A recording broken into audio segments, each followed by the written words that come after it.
prepared remarks, but I think I'm going to let Larry go first because what happens at the state level will eventually manifest itself at the local level. So why don't you tell us what's going on there, and then we'll just have a dialogue. Since it's May Day, I like to focus mostly on labor kind of things, and we can talk about anything you like. And let me start with Julio, talking about how labor in Chrysler. In the news yesterday, labor is now 55% owners of Chrysler.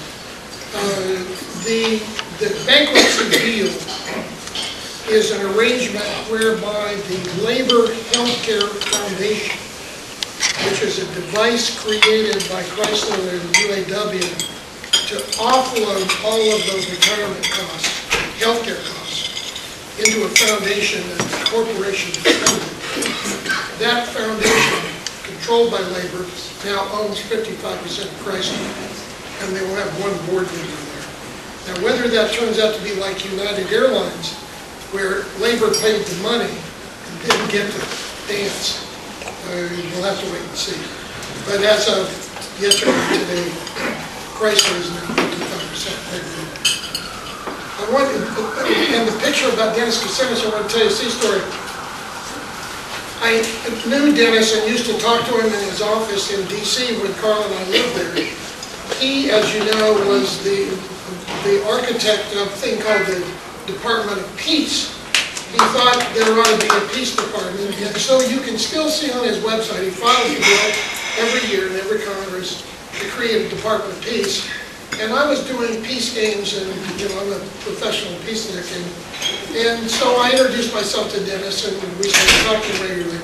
First time I went up to his office in the House office building was just before lunch. He says, "Hey, come on, let's walk with me, and we'll go to lunch."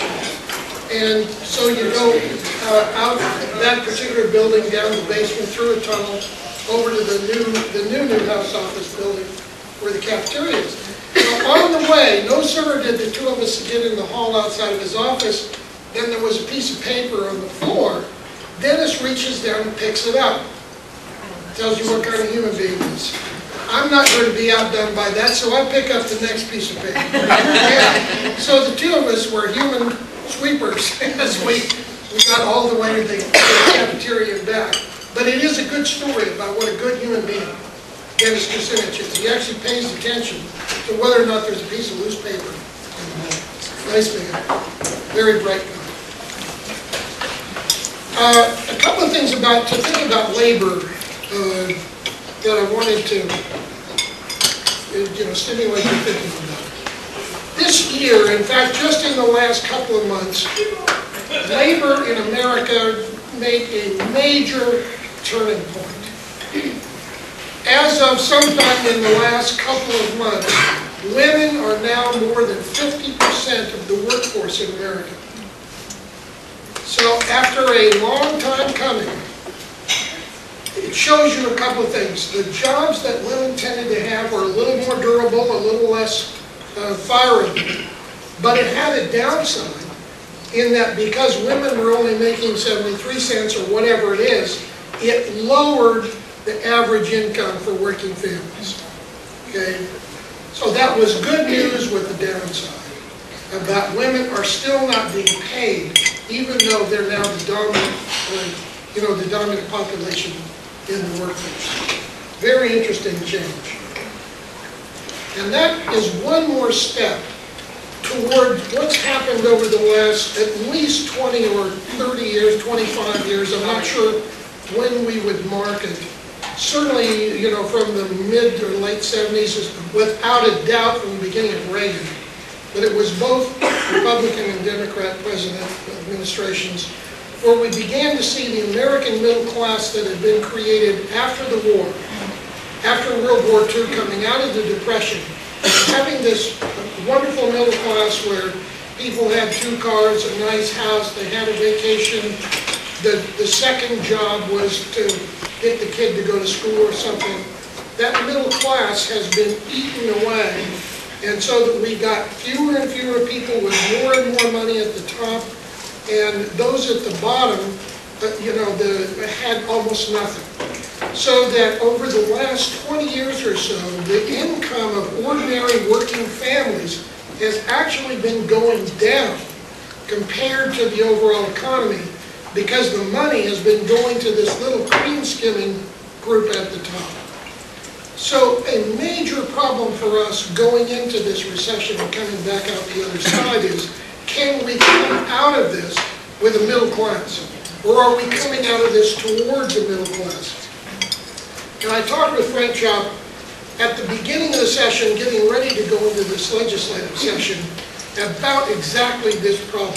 How could we use the legislature this year, going into this free fall of an economy, in a way that would help rebuild the middle class? And I'll tell you, this is a stark thing, because we Democrats, we liberals, always start thinking about the least advantaged, the people who are the poorest, who are going to get hurt the first. But you don't, frankly, it's not being cruel, but you also want to remember that you're not just trying to fix the problems for the least advantaged. You have got to focus your policies on how you get working families with real jobs back in the middle of American society. And I'm frankly not sure how well we did at that. We were very attentive to the most vulnerable things, although the results of the budget cuts are going to be very serious. And just to divert that for a minute, we all talk about safety net. Every politician will tell you, we're watching the safety net, we have to be careful of the safety net. So I started asking people, what's the safety net? Okay? What do I watch? Or where do I go for a report on the safety net? The answer is, we don't know.